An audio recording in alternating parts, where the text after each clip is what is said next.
Let's get back to the Lions discussion. Prior to the season, right after the last exhibition game, Braylon brought up 6 topics that he thought would be discussed, or we all recognized were discussed the most, and we wanted to revisit them at the break. That's what he said. At the bye week, we're going to revisit them. We've gotten through the first 3. Yeah. We had the coordinators. Will Aleem McNeil and Aiden Hutchinson be back to their old form?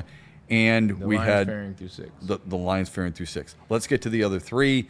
Let's see it up there. What's number 4 on your list? Well, the big man himself, and that's Dan Campbell. Will he be enough? That was the conversation. This kind of feeds into number 1, the coordinator's leaving, but there was a deeper conversation. Had Dan Campbell shown you enough where you believe this guy could lead this team, where you believed he can actually lead you to the championship, to actually win the Lombardi Trophy? Is he enough? So far, has he done enough to make you feel like that? In my opinion, yes. He had an ugly game in the beginning of the season against the Green Bay Packers. They lost the ugly game, and a lot of people were jumping off the bandwagon. A lot of people had real questions. We were those that had real questions, not necessarily jumping off. And what did he do after that? Well, he proceeds to win 3 games in a row, proceeds to keep his team in check, proceeds to, with the coordinators, of course, look like a brand of football that we're very familiar with. However, keeping the same, like playfulness, still keeping the same vibes, but still keeping that same grit. Still keeping that same effort. And then also, they lose game 4 to the Kansas City Chiefs. Didn't seem like they were prepared, just mentally, some space in that game. How do you respond? 52 regular season games, they have not lost back-to-back. That's how he responded. That's how the Lions responded. That is the head man. That is his impression. That is his impression. At some point, you have to give Dan Campbell credit. So looking at him, is he enough? You're damn sure straight. And I think he's operating. In fact, I know he's operating in a space of confidence. He's playing his game. He's coaching his way. And I think the players are buying in. Well, not buying in. They bought in years ago. The young guys now understand that as well. I think some of the younger players are starting to play well. So just looking at what it looks like from afar, Dan Campbell's more than enough for this Detroit Lions team because he makes the smart decisions. Preach. And the best thing about him is he understands I'm not the smartest man in the room, which makes him one of the smartest men in the room. You can recognize that it's not you, and you hire people that can be that version to help.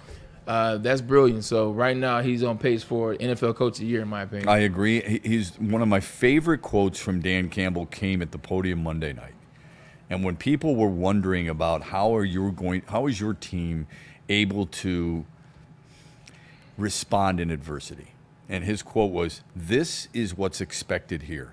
We've got a special group of coaches and players. They're competitive. They want to win, and we don't make more of things than what they need to be." That was written in The Athletic. Nick Baumgartner wrote a really good article about it. But that first line, "This is what's expected here." And I thought to myself, when I heard that, I said, thank you. Literally, out loud, I said, thank you. Can we hold that standard for other teams, please? This is what's expected. When we sit there and tell people it's okay to expect a Super Bowl, just because it's foreign to us, because we've never been there, and like the Seattle Mariners have never been to a World Series, it's okay to expect it when you think your team and coaching staff is good enough. It's okay to expect an ALCS when you have a 15-game lead. It's okay to expect a playoff run when your hockey team hasn't been there in 9 years. And it's okay to expect your team to be a top 5 team in the Eastern Conference when Indiana isn't as good, Boston's not as good, and, a team here or there might be on the fence a little bit. Raise the damn bar for expectations. Dan Campbell's done it, and he's not afraid of it. Everybody else seems to be afraid of it, including fans of other teams in this market. Shep going to find a way to get them Tigers in there. Shep going to find a way to sneak them Tigers in the conversation. No, I agree with you 100%. And what I love about it even more, Shep, is when Amon-Ra St. Brown goes on his podcast, and what he says when his brother asked him about the penalty, what did he say? Right. Man, we ain't lose because of that penalty. He shut it down cold. You know why he shut it down cold? Because Dan Campbell shut it down cold. Dan Campbell didn't allow that to be the reason that they went off the deep end. Or he said, man, we got effed on that play, but we lost this game. Yeah. Saint, Aiden, Jared. I can point to guys. So the fact that he made that the moniker that week, that's also what the players took. Amen. And the players went to the game. They said, look, not 2 in a row. Right. They were so past the Kansas City Chiefs game before we were. They were past it. Exactly. They were right. past it, and they were on to no back-to-back. You are so right. We dwelled on it, not necessarily you, but I know I did. though. We dwelled on it on every single day that ended in Y until a new game came, right? That's fair. And you know what he does? I don't want to see anybody sucking their thumb. Yeah. Nobody's grabbing a blankie. Yeah. No one's rolling up in the corner, and no one's pointing fingers, and no one's going to sit there and say, it ain't us. Own your shit and move on. Yeah. That's exactly what they've done. 100%. Yeah. And the best thing is don't allow one to become two. Right. And that's what Dan Campbell has not allowed his ball club to do in the last 51 games. He has not let one loss beat him twice. And I appreciate that about him. So is he enough? More than enough. Yeah, it's such a great point. Here's what I love most about the Detroit sports professional coaches right now. Most of them are old school. J.B. Bickerstaff is not afraid to chew some tail. Todd McClellan will call you out. Dan Campbell has high expectations and says, you're not going to use that excuse today. And A.J. Hinch will tell you to your face, you're not good enough right now. You've got to be better. I love that because that's how you were coached when you were growing up. That's how I was parented and coached when I was growing up. And I hope we get back to more of that stuff because it's needed. And players do respond as long as it's done with respect. Go ahead. What's number 5? 100%. And then the last one, number 5. Let's see where we're at with it. Boom. This is why I said don't give too much in the first one because I knew this would come back around. Can the O-line survive without Frank and Kev? Now, obviously, we're talking about Frank Ragnow, one of the best centers in the last 25 years, and then we're talking about Kevin Zeiler. Only 1 year with the Detroit Lions, but what he helped that offensive line do, especially on the right side, it led to some long runs. It led to a lot of yards by Dave Montgomery as well as Amon-Ra St. Brown, as Jahmyr Gibbs. If Dave Montgomery doesn't get hurt, they would have had 2,000-yard rushers. Let that sink in. That's how good the offensive line was last year. Fast forward. Those guys are good. Those guys are gone. You bring in the new guys. You move Graham Glasgow to the center position. You draft Tate Ratledge. You make him your right guard. And Christian Mahogany that played a couple games for you last season, you make him your left guard. I told you before we started the show. I did. 3rd overall right now. That is what the rank is of the Detroit Lions, and that rank is based on your pass pro connected to your run pro. And they get 3rd overall. This is after 6 games, mind you. So they had to play some teams. Could they fare against the defensive lines of, Kansas City Chiefs? Obviously lost that game, but the Baltimore Ravens, Myles Garrett. Mm-hmm. Do you remember what Taylor Decker did to Myles Garrett? And not did, but in the sense of being able to shadow, being able to move. Now, granted, that's why he missed the next game.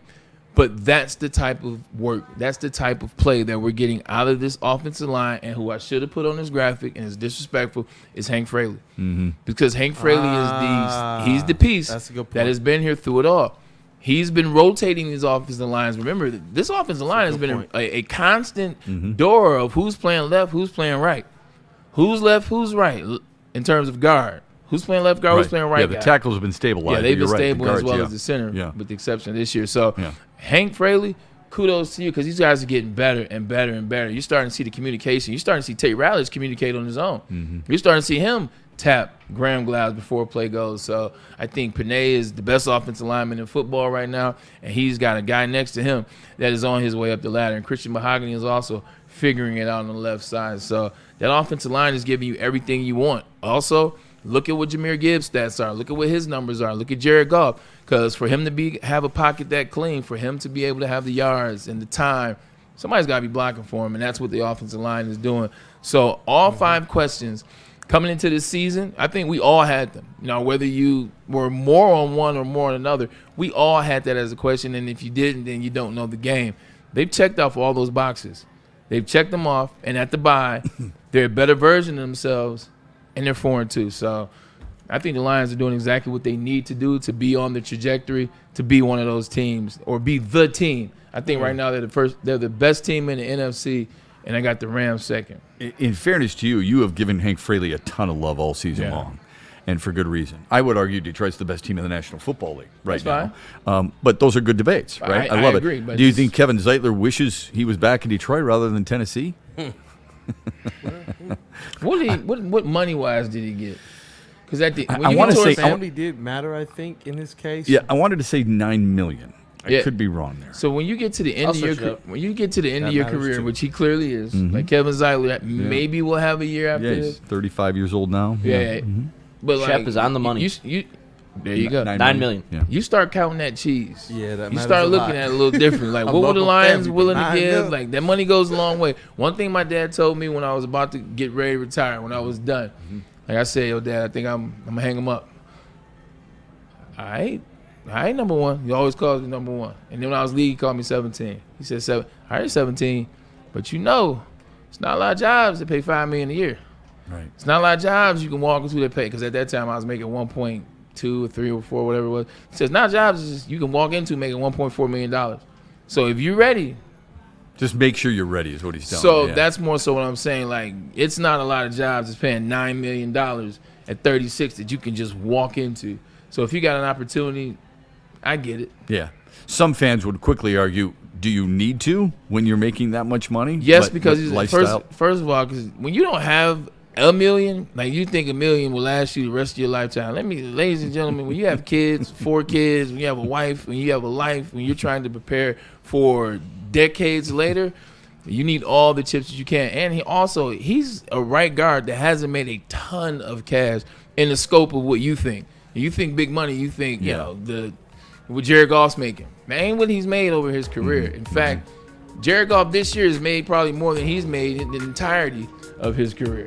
So, Speaking of retirement, your friend who you saw last weekend, Brandon Graham, BG! announced, I think it was today, that he's coming back.